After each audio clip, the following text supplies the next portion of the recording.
ঢাকায় নিযুক্ত মার্কিন রাষ্ট্রদূত ব্রেন্ট টি ক্রিস্টেনসেন চাঁপাইনবাবগঞ্জের ছোট সোনা মসজিদ, স্থলবন্দর ও বিভিন্ন ঐতিহাসিক স্থাপনা পরিদর্শন করেছেন।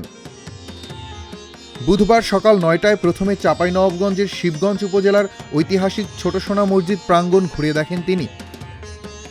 এরপর রাষ্ট্রদূত সোনা মসজিদ, স্থলবন্দর ও ইমিগ্রেশনের কার্যক্রম পর্যবেক্ষণ করেন। এ সময় তিনি বিজিবি সদস্যদের সঙ্গে মতবিনিময় করেন। তোহাখানা মসজিদ ও হজরত শাহ নেয়ামতুল্লাহর মাজার সহ প্রাচীন গৌড়ের ঐতিহাসিক নিদর্শনগুলো ঘুরে দেখার সময় রাষ্ট্রদূত বেশ আগ্রহের সঙ্গে বিভিন্ন স্থাপনার ছবি ধারণ করেন এবং এলাকার সমৃদ্ধ ইতিহাস ও ঐতিহ্য সম্পর্কে জানতে আগ্রহ প্রকাশ করেন। এ সময় তাকে স্থাপনাগুলোর গুরুত্ব ও ঐতিহাসিক পটভূমি তুলে ধরা হয়।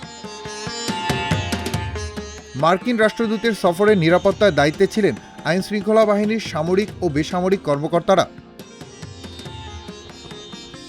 রাষ্ট্রদূতের এই সফর চাঁপাইনবাবগঞ্জের ঐতিহাসিক ও প্রত্নতাত্ত্বিক গুরুত্বকে আন্তর্জাতিক অঙ্গনে তুলে ধরতে সহায়ক হবে বলে মনে করছেন স্থানীয়রা।